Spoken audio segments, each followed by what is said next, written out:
The Amazing Spider-Man is not amazing. These movies certainly had potential, especially with how great of a casting Andrew Garfield is, but they were a mess in the end and certainly took a hit on my hope for Spider-Man in movies.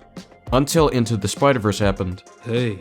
What's especially frustrating about the first one is that there is a good movie in here. It doesn't need to be reworked from the ground up like the sequel does. There are a lot of moments in isolation that are good, even amazing in this movie. But that of course doesn't fix the many problems in the story. Let's start off with Curt Connors, aka the Lizard. The main issues in his plotline are the setup for his origin, the way his character is explored, and his overall plan in the story. The origin for the Lizard doesn't even make any sense. Now the reason he hasn't tested the formula on himself yet is because they haven't done human trials yet. Human trials aren't until next week. However, Ratha disagrees and decides they need to start human trials now, which Curt refuses because of how dangerous that would be. Human trials?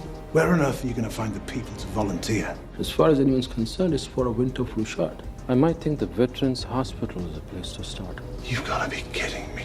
I don't think I am. So right off the bat, this has a lot of problems. You son of a bitch.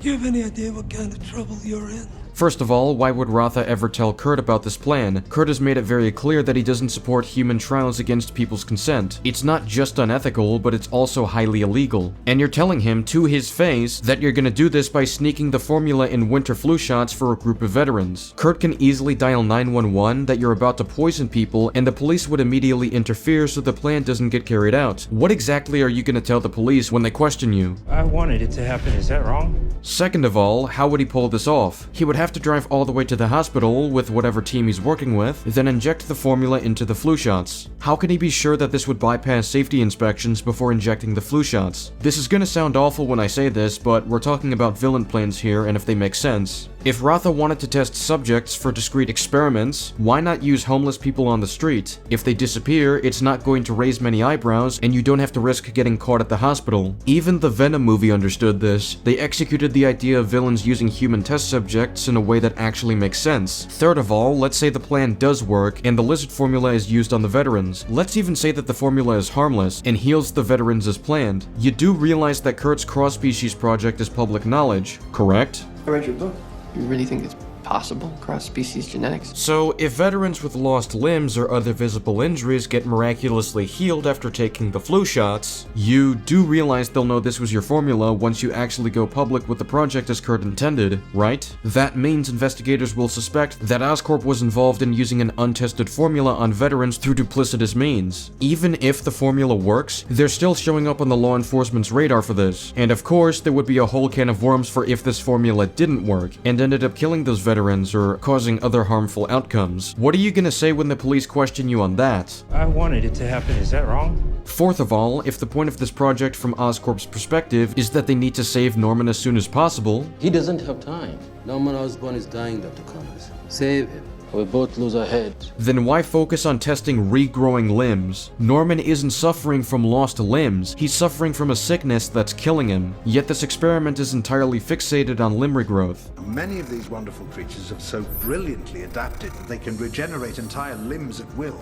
We're trying to harness this capability and transfer it into our host subject, Freddy, the three-legged mouse. Cross-species genetics is finally working. I've used lizard DNA to help Freddy regrow that limb. Why is this the plan to save Norman? Regenerating his limbs wouldn't save his life. It's not like lizards are known for being completely immune to dying of sicknesses. This can still happen, and their test subjects weren't mice with a sickness comparable to Norman's. The test subjects were three-legged mice. That's what they're specifically testing for. So how would this even save Norman's life? What does this actually achieve for him? And here's another thing. Not all veterans have the same disease Norman has. So random samples of veterans won't give reliable information. Also, in trying to make a threat to Curt, Ratha basically reveals that Oscorp had something to do with Richard Parker's death, which is something Curt could testify to if this does go to court. It's a little late for shock and indignation, Curt. About 15 years late. I've no idea what you're talking about. Richard Parker wore it well. On you, it's a cheap suit, as it was then. I had nothing to do with that. Is that what you told his son, Peter? I don't know what you're saying. You don't know, or you don't want to know?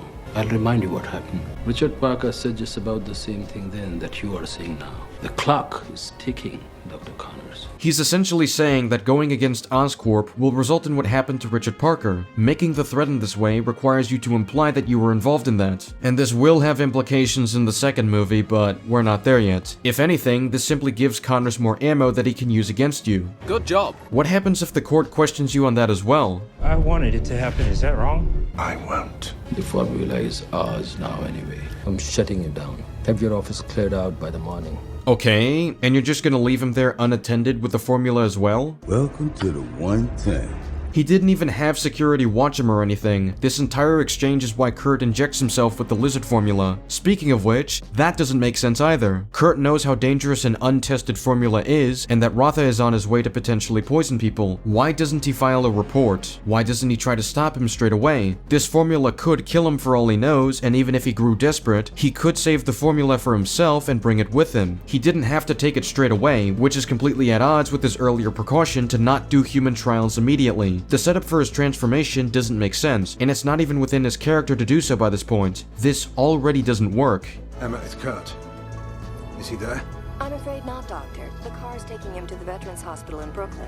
No, he can't, Emma. You have to stop him. So Kurt starts struggling with his arm and realizes it's having negative side effects. So instead of calling the police about it, he calls some random person on the phone about it, then tries entering a taxi to reach Rotha? What? What are you talking about? This wouldn't stop Rotha, even if he somehow got there in time throughout all of this traffic and just conveniently spotted his car. What's his plan when he does find him? To knock on the door and hope he unlocks it? Why not just get the police involved? What makes this even worse is that he eventually turns into the lizard, and once he does, they make it very clear that his character changes and his motivation becomes more extreme. I want to create a world without weakness. This was taken to an extreme degree, causing the lizard to try forcing his cure onto everyone else. Then he tried to turn the whole city into lizards. It was crazy. So if that's true, then why is he still targeting Rotha? Why is he still trying to stop him from spreading the formula to others? I thought he wanted to give them this cure that evidently works on him. What motivation does he have to stop Rotha at this point? Why not go back to Oscorp, use more of the lizard formulas that he had laying around, then take the Ganali device and finish his plan already? He doesn't actually have to go to the sewers to pull this off. He can go to Oscorp and release the formula to the city like he was planning. From the jump, his plan already doesn't make sense. He eventually learns that Peter Parker is Spider-Man, and is also aware that the lizard formula wears off after a while. In fact, he increases the dosage for this reason. In attempt to repress regenerative relapse, dosage has been increased to 200 milligrams. So if he knows he runs out eventually, then why didn't he bring spares with him? We know he can do this because he literally does exactly that in the final act when he uses the formula on others. The thing he tried to stop Rotha from doing earlier for some reason. If he didn't run out, then he would have finished off Spider-Man very easily. Even then, I don't see the point of going to Spider-Man at all. He already has the resources he needs and is clearly fine with using them in the final act, even with Spider-Man still active. He can simply just go to Oscorp by using the sewers to get there the same way he did to get to Peter's school, and under his perspective, he knows he can beat Spider-Man if he happens to show up by chance. Won't stop me again. I'm getting stronger every day! He literally had Spider-Man fleeing from him. He has no reason to go after him instead of simply going to Oscorp. And even if Spider-Man happens to show up on the way, he knows he can beat him. So the entire school fight is just a waste of the lizard's time. Now some people might try to counter this by saying that the lizard makes worse decisions because the formula is affecting his mind. That doesn't work if the lizard is shown to be intelligent even with the transformation. Not only can he talk, but he can also do this mid-battle. So, yeah, he's still supposed to be smart. The best I can say about his character is that his motivation to create a world without weakness makes sense, and his backstory with Peter's father is a neat way to bring the two characters together. But a large weakness in Kurt's motivation is that the movie doesn't explore it beyond throwaway dialogue. Kurt mentions how he's an outcast, and that once his plan is done, he won't be alone anymore. There will be no more loneliness, no more outcasts. But the movie never develops this to a meaningful capacity. There's not a scene where Kurt is shown to feel isolated from others because of his missing arm. He's shown to be well adjusted with others, and open about his ideas to regrow his arm. There isn't a scene that gives the impression that Kurt was ever an outcast because of his arm. Not to mention that the movie never addresses Kurt's family, which is limiting to the movie's ability to flesh him out as a character. There's apparently deleted scenes that explores his relationship with the son, which, in concept, would help humanize him further and make his turn to villainy more tragic. But most of what's done with Kurt to set up his turn into to the Lizard seems to be more focused on moving the plot forward rather than also allowing the audience to understand him on a personal level, which is something the Raimi movies were successful in regarding Norman Osborn or Otto Octavius, especially when focusing on how they change and what this means moving forward. The Spider-Verse movies were also successful with this through their explorations of Kingpin and the Spot. There's also never a moment where his motivation gets directly confronted by Peter, or at least a moment where they have a meaningful interaction once Kurt is established as an antagonist. Given that they both shared an investment in helping the world, there is a conversation to be had about why either side believes in their methodology, but that's never put to the forefront. There's not a moment where either of them feel betrayed by the other once both of their identities are revealed, nor do either of them comment on or confront each other on this. Kurt doesn't have a reaction to the fact that the person who's fighting him is the person he mentored, and Peter doesn't have a reaction to the fact that the person he is fighting is his mentor. So if these two didn't know each other personally, most of their interactions would be functionally the same. The confrontation in the sewer would play out the same, the confrontation at the school would play out the same, and the final confrontation would play out the same. So what's valuable about the dynamic between the protagonist and the antagonist? This isn't a question I can answer. Another element I fail to understand about the Lizard is his moral boundaries, and while he is a villain, this is worth addressing, as villains can have moral boundaries in spite of their villainous actions. Now, characters like the Joker or the Green Goblin basically have no bounds, but a character like Sandman is not okay with hurting children. Darth Vader can't bring himself to kill or let his family die. Villains can have varying degrees of morals, and even this movie shows this. The Lizard tries to convince Peter rather than trying to kill him when he believes he easily could. All these souls, lost and alone, I can save them, I can cure them. There's another element to consider. He doesn't want to kill everyone. He wants to cure them. He wants to heal the world. Don't dare finish that sentence. Don't do it. I'm sick of it. I imagine this is why he didn't want to kill Gwen, even after she tried to stop him and used a flamethrower against him. The Lizard doesn't needlessly kill because he thinks he's saving people, so it makes it pretty strange for him to gloat to Peter about how many people in his life have died. No mother, no father, no uncle, all alone. This is a really strange interaction considering Peter and Kurt cared for each other, and the Lizard believes his creation will make it so Peter doesn't have to be alone, so that he never has to face tragedy again. I thought that was the whole point of this. There will be no more loneliness, no more outcasts. I can save them! All these souls, lost and alone, I can save them, I can cure them. What makes this worse is that the Lizard is clearly willing to kill Captain Stacy, the father of Gwen who he just spared earlier, when all he had to do was disarm him. He could have broken his gun instead of stabbing him. He could have just ignored him too, because he's away from the cold gases and none of those bullets would do anything to him if he was to climb up. So he really has no reason to try killing someone he wants to save, when he just spared his daughter who also tried to stop him. I suppose you could also apply this to when he tosses a bunch of cars off the bridge, which would have killed them if Spider-Man didn't show up. So the villain of the story doesn't work, his backstory doesn't make sense, his character is inconsistent, leading to his plans not making any sense, and nothing about his dynamic with Spider-Man is executed effectively. The Lizard alone does significant damage to the story. I figured that Peter and Gwen should have their own sections because many of my issues with them will overlap. While I think the idea behind Peter's character arc is interesting, and it has a lot of good elements, there are parts of the execution that damage it. This opening with Peter Parker is great. It does a good job of showing where he is as a person at the start.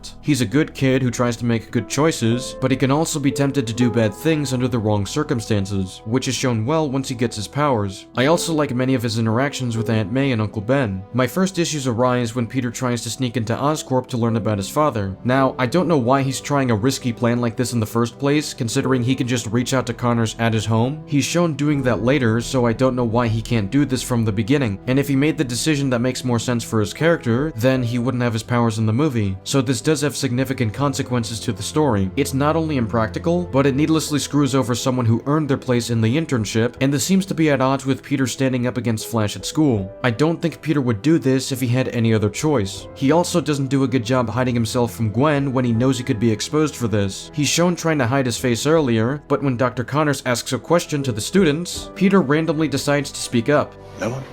Cross-species genetics. And you are? He's one of Midtown Science's best and brightest. Really? Oh yeah, Gwen finds out about this too. Gwen saw firsthand what happened to the real Rodrigo, and she knows that Peter is impersonating him, which got him in trouble with Oscorp and left him completely humiliated. But when she talks to Peter about it, she simply laughs this off, even though that kid's day is ruined and that's Peter's fault. And by extension, it's Gwen's fault because she doesn't speak up about it and try to reach Rodrigo so he gets his rightful place in the internship back. She enables Peter to do this and laughs it off with him, which is also at odds with her character since she went out of her way to defend Peter when Flash was bullying him. And she commended him for his efforts to stand up to Flash. I thought that was great, what you did out there. That's one of the reasons given for why she likes Peter. So Gwen looking the other way and even laughing it off when Peter ruins someone's day is making it hard to buy their relationship. What are you doing, Rodrigo? Oh, yeah. What are you doing here? I was gonna say I work here, but it seems like you in fact do work here, so you know that I don't in fact work here. I just snuck in because I love science. Peter is obviously lying. He doesn't have a good reason to steal someone's identity and gain access to Oscorp resources. Peter could have criminal intentions for all she knows. She barely knows Peter by this point. Is she not at all concerned by this? I'm gonna ask you more about this later. Do not get me in trouble. Stay with the group. What?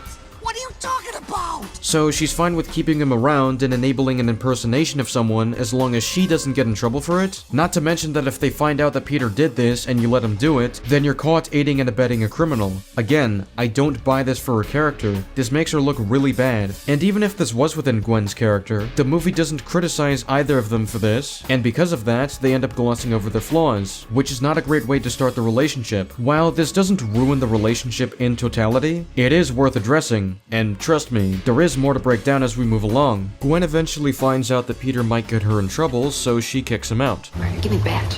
The next time we see them, she doesn't seem to have an issue with this and just pretends it didn't happen. Even though from her perspective, Peter just ignored a vital request she made to avoid the risk of losing her job. Why is she okay with this? I wanted it to happen, is that wrong? If anything, this is a sign that Peter doesn't respect her, and when Peter goes out of his way to needlessly humiliate Flash, which would only escalate things between them, Gwen just laughs it off and doesn't have an issue with that either. She's helping Flash with school, so she does care about him to a degree, and Peter has mostly displayed negative traits in her experience. So why doesn't she tell him off for this, or at least show a sign of disapproval? Why is Gwen so quick to say yes to Peter asking her out when she barely knows him, and the little she does know of him? From her perspective, Peter has willingly ruined someone's day, illegally impersonated that person and put Gwen at risk of losing her job against her wishes, and unnecessarily provoked drama between Flash. Even if she thinks that Flash deserves it, I wanted it to happen, is that wrong? Peter isn't much better, and she doesn't acknowledge this at all. She should have an issue with both Peter and Flash, but she ignores all of Peter's blatant weaknesses as a person. So, I already don't buy the relationship. Peter's character is at his best in this movie when he's not around Gwen, funnily enough. I love the scene where he's testing his powers on a skateboard, and yes, I reject the criticism of him using a skateboard. It's cool that he's using it, and it makes for great visuals. His interactions with Dr. Connors are good, because they show his naive use of his smarts, while also building off of Peter's desire to learn more about his parents, and his relationship with Connors is generally believable and interesting to watch. He has some great interactions with May and Ben before Ben dies. Ben's responsibility speech is pretty solid, and I like how Peter doesn't take it well at all. It feels very human for Peter to deflect blame onto his dad and for Ben to take immediate offense to it when he hears that. This is good stuff here. I love when Peter slams the door in anger and it scares May and Ben because they don't know that he has powers right now. And I like Peter's reaction to Ben's death. Andrew's acting is brilliant. Peter's interactions with others are great, and this shocking event gives a good reason for Flash to cut Peter some slack and reflect on the value of showing kindness to others, which supports his growth at the end. And I really like the moment where Peter comforts his aunt, acknowledging that it's now just the two of them in the house, showing that he has to come to terms with that. And this is really where the movie peaks, and shows me that there's a really great movie in here. This had the potential to be great, even better than Raimi's Spider-Man 1, but as we'll see, the execution really harms this movie. Peter's drive for vengeance works. It's entirely human for him to respond this way. And something I like about it is how he gets indirectly confronted on it by Captain Stacy, and he defends himself by saying he's protecting innocent people from bad guys. It shows us that his takeaway from Ben's death is that he needs to use his powers to help others, though he has mistaken that with taking vengeance on the one who killed Ben. I have no issue with him currently being driven by revenge, but he's not exactly consistent in his actions. For many of them, he does knock them out or web them for the police, which makes sense because even if they're not not the guy he's specifically looking for. They're still dangerous criminals who need to be held accountable. But he hears of a guy who's committing a robbery on the police radio. Receiving at 10:30 on West 19th Street and Broadway. Instead of webbing him up for the police, he runs away after finding out it's not the guy who killed Ben, and allows him to leave. Why would he do that if he makes sure the other criminals get arrested? This is inconsistent with the arc they're trying to go for. There's also a part where Peter tests his web shooters without a mask on, even though in the previous scene, they just established the importance of wearing a mask. Kinda defeats the whole anonymous superhero thing. While I like the concept of Peter hiding his injuries from May and her getting worried as a result, I also think this interaction we get in the movie is a bit forced. Peter was focused on a car thief who didn't put up a fight. He easily evaded the cops who barely put up a fight. Then he comes back home with these random injuries on his face. Now how does he have this much damage to his face from such a relatively uneventful encounter? Did someone drop a fridge on him? I'm not sure, but it makes this conversation seem a bit forced even if it's good in isolation. There's also this weird scene where Peter lands on Gwen's fire escape in hopes that Gwen doesn't see this through her window, which could make her suspicious of him being Spider-Man. Kinda defeats the whole anonymous superhero thing. We also get a scene where Peter thinks about telling Gwen about his identity, and while I don't have an issue with this in concept, the execution is strange considering Peter doesn't know if Gwen has a problem with Spider-Man or not. You believe what the police are saying, do you? Of course not.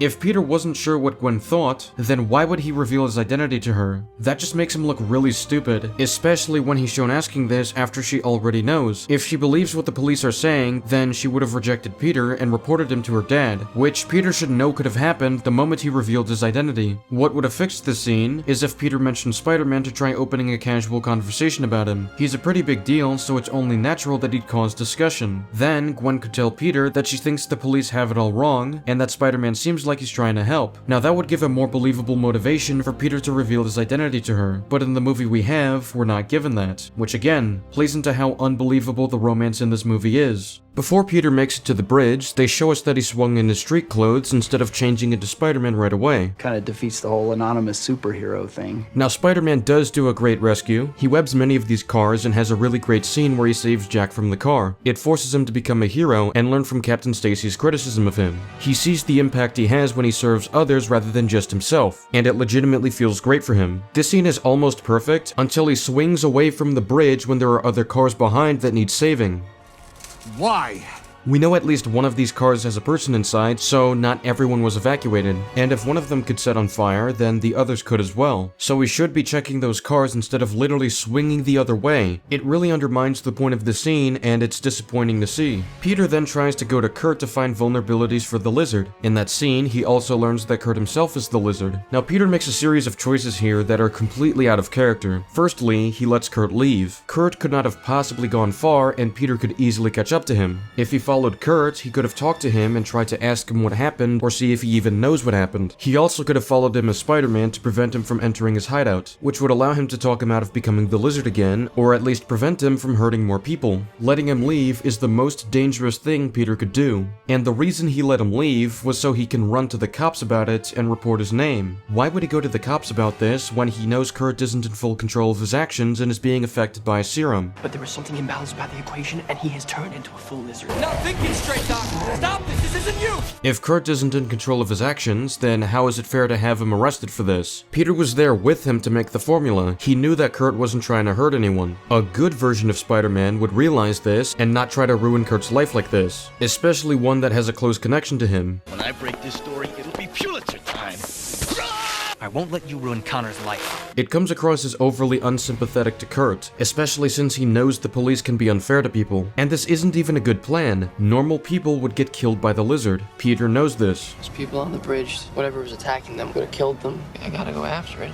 So if the police go after Lizard, then they're likely going to get themselves killed. Peter, on the other hand, has powers that can contend with him and is looking into Lizard's weaknesses. And even if the police can stand a chance against the Lizard, what's stopping them from successfully killing him? Peter has first-hand experience of almost being shot by a police officer. What makes him think the same can't happen to the Lizard if he assumes the police stand a chance? Either way, this plan reflects badly on Peter's character. And even if this was a good plan, why didn't Peter get evidence of this? He presented nothing to Captain Stacy when when he has a camera that could take photos of the mutated mouse. And this is where things really begin to fall apart for Peter's character. Peter goes into the sewers to confront the lizard, but doesn't actually follow up on his plan to look for any weaknesses. He brings no materials with him that could be used to lower the lizard's temperature and slow him down. Thanks to him and Gwen's access to Oscorp, they could feasibly access chemicals that can be used to slow down the lizard. But more importantly, Peter says this to Gwen.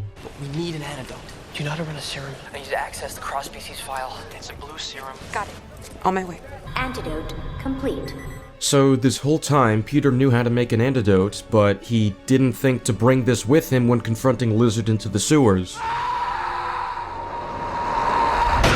He also swings to Gwen's house and arrives without a mask on when the police are currently hunting down Spider-Man. He does the same thing after they leave too.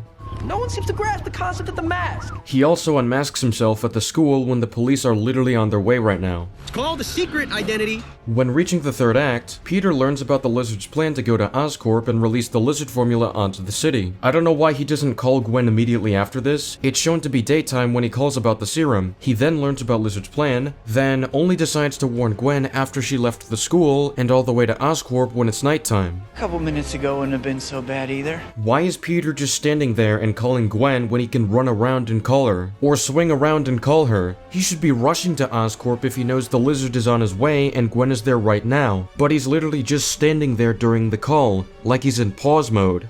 That makes no sense. Once Captain Stacy dies, we do get a good moment where Captain Stacy sees how he was wrong and why the city needs Peter. Both of them get a better understanding of each other, and his death scene is well directed. Now, a contention with this movie is the promise Peter makes to Captain Stacy and what he does with it at the end. Now, I personally think the way Peter reads the promise is strange, because Captain Stacy simply said, "You're gonna make enemies. People will get hurt.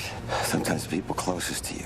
So I want you to promise me something, okay? Leave Gwen out of it."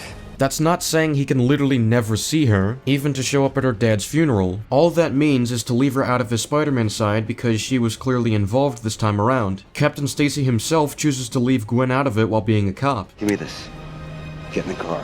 So it's odd to me why Peter just reads this as he can never see her anymore. That's not even what Captain Stacy said, and that's not even a rule he applies to himself, when a police captain can also make enemies and thus increase the risk of his loved one's safety. And the thing is, Peter doesn't have a good reason to go back on his promise. It'd be a lot better if the reason he decides to see Gwen again is because he realizes he's overthinking what Captain Stacy meant and comes to the realization of what I just outlined. But at the same time, he would choose not to include Gwen in any of his Spider-Man work, to respect what her father wished for, which could be an interesting angle in the sequel, but instead, his mind changes because of what May says. Can't. Why? I'm just no good for her.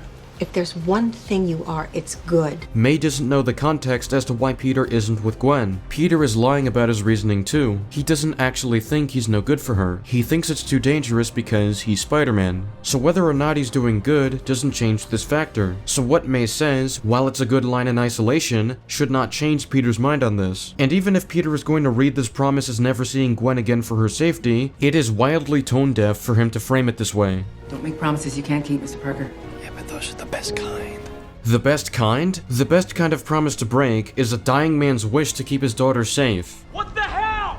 This is such a weird way to end off Peter's character, and it ultimately becomes a mess in the end, which is disappointing considering how much potential he had, especially with the material we had earlier. I also don't know why Gwen is fine with Peter making a tone-deaf comment about her father's promise, but I'm past trying to understand why she likes Peter by this point. Now, I know it's unexpected to have a section about Uncle Ben, but I think even he has a fair share of inconsistencies with his character. Now, Richard Parker wanted him to keep the briefcase safe since it had dangerous research in there that he would never want to get out, and would most definitely say to keep it safe from Peter. It's only after the Lizard's creation when Peter realizes why he'd keep this a secret. Something my father had been working on, secretly. Now I realize why he kept it a secret. If Richard Parker knew how dangerous this research could be in the wrong hands, and reasonably would have told May and Ben about this, then why does Ben have this briefcase unlocked in his basement? What if Peter went digging and found it one day? It didn't seem to take much effort for him, especially when you encourage him to do so. Hey, before you come up, see if there's anything else worth saving. Oh, well, maybe he forgot about this really important thing that Richard told him about. I forgot all about that thing. Why would he forget about something like this? This happening the way that it does is the reason the Lizard exists in this movie, because Uncle Ben forgot. If not for Uncle Ben,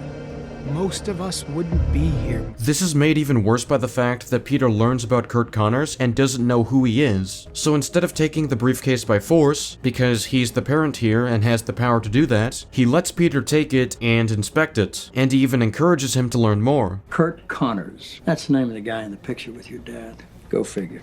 Uncle Ben is not very responsible in this movie, which is a really weird thing to say. There's also this weird moment where Peter is up on the roof and Ben just doesn't seem to care. I mean, he thinks skateboarding is stupid and dangerous, but he doesn't see it worthwhile to question how Peter got on the roof and tell him not to be up there. He doesn't know he has powers, so from his perspective, Peter is just putting himself in danger. And the final issue I have is the one you're probably expecting me to mention, but Ben sees a robber drop his gun that he wasn't actively using on people. So instead of just backing away and alerting the cops of what he's doing, he decides to run straight towards the gun, which would actually give him a reason to use it when he didn't beforehand. So he basically put himself in danger for no reason, since nobody was in immediate danger of being shot. It's a really strange choice and damages Peter's origin story. I prefer the one where he says not to run away, but to be responsible nonetheless. And even Spider-Man 3 showed us a great example as to what Ben might do in this situation. He said to me, "Why don't you just put down the gun and go home?" Now that's effective dialogue, because of course Ben would try to de-escalate and even show a level of understanding for why a criminal may resort to stealing. Now with that said, Ben in this movie is a very mixed version. I like some of his interactions, he has some great moments and pieces of dialogue in the movie, but of course there are moments where Ben is noticeably out of character. Now Oscorp itself is getting its own section because so much surrounding that building doesn't make any sense, and the first noticeable set of problems are present during its introduction. Now from the jump, Peter's impersonation plan should not work. Oscorp should have photo IDs to verify their interns, but for some reason they don't, which honestly defeats the purpose of having an ID at all if you can just pretend to be anyone. Apparently, all you need is a card and a big smile.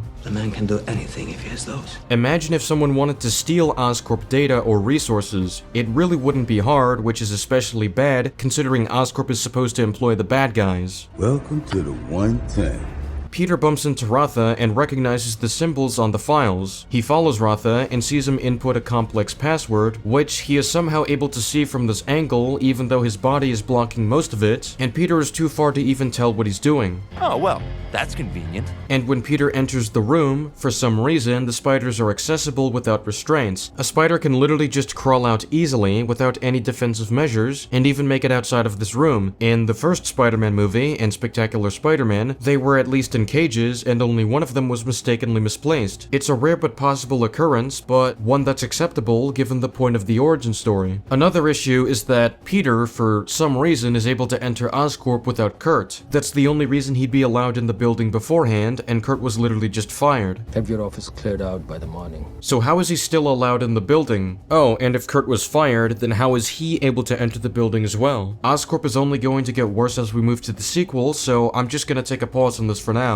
The last character I wanted to talk about is Captain Stacy, and I think his character arc is pretty solid. I've even talked about some of his interactions earlier that I thought were effective. His lack of trust towards Spider-Man is believable, and using the shared desire to save Gwen is a really effective way to get him and Peter to reach an understanding of each other. My main focus on this section is to give credit to what's done well with his character, but also to point out some plot problems related to him. First of all, I don't think his response to the giant lizard reports makes sense. He constantly dismisses and ridicules Peter for telling him this, but wouldn't other people on the bridge corroborate this? How do you explain the taxi driver who just had the back of his car ripped off? How do you explain the people who would say that Spider-Man saved their lives from the lizard who threw their cars off and would have left claw marks on some of them? I get that the world appears to be more grounded than it really is at first, but once Spider-Man's existence is known and accepted, a giant lizard's existence should not inherently be thrown off the table. Does Captain Stacy think they're just conveniently lying about Spider-Man saving them, and the lizard being the real cause of the events on the bridge? I don't think it should take Peter begging for Captain Stacy to even consider this. The other issue I have is that Captain Stacy should at the very least suspect that Peter Parker is Spider-Man, but he doesn't, judging by his surprise when Peter reveals that he's Spider-Man, alongside his lack of investigation of Peter. So here's why that's an issue. He knows Spider-Man is hunting down a bunch of criminals who all look the same. He's hunting down a bunch of criminals that all look the same, like he's got some sort of personal vendetta. The criminals all happen to resemble the guy with the star tattoo who who wasn't caught yet. You'd think this would stand out to Captain Stacy, since a guy wanted for murder would likely have caused the victims to want revenge on him. Sure, there could be more than one person affected by a guy with shoulder-length blonde hair, but here's where things get interesting. You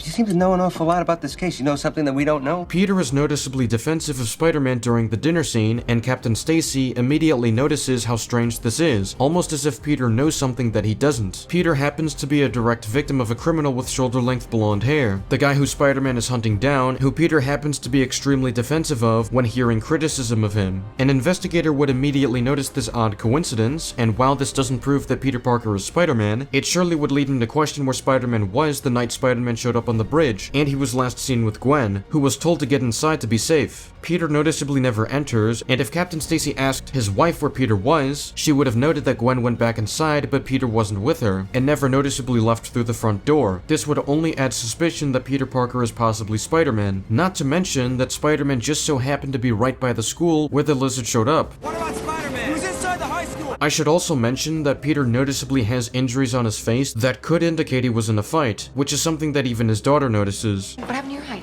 Your eye was bruised. So I think it's really strange that Captain Stacy is never shown to suspect Peter, or even tries to investigate him, or even question him on anything. He's simply surprised when he learns the truth, and is never hinted to have a feeling that Spider-Man might be Peter. How did this happen? We're smarter than this. So that covers my major issues with The Amazing Spider-Man. It's not the worst Spider-Man movie ever. We've got other contenders for that. This has great stuff, buried beneath the many flaws within the story. It has so many great ideas, but messy execution. And Andrew Garfield is the best on-screen actor for Peter Parker that we've seen, which makes this even more disappointing. Imagine if he was in a Spider-Man movie, which had the writing of, let's say, the Batman. Now that would truly be amazing. I'd give the story for this movie a 3 out of 10. It's certainly better than its sequel and any of the MCU Spider-Man movies, but it's nowhere near as good as the Spider-Verse movies and the first 2 Raimi movies. With that said, that's all I have for now. I'll talk about the sequel in the next video. Let me know your thoughts in the comments below, and subscribe if you want to see more. I'll see you all later.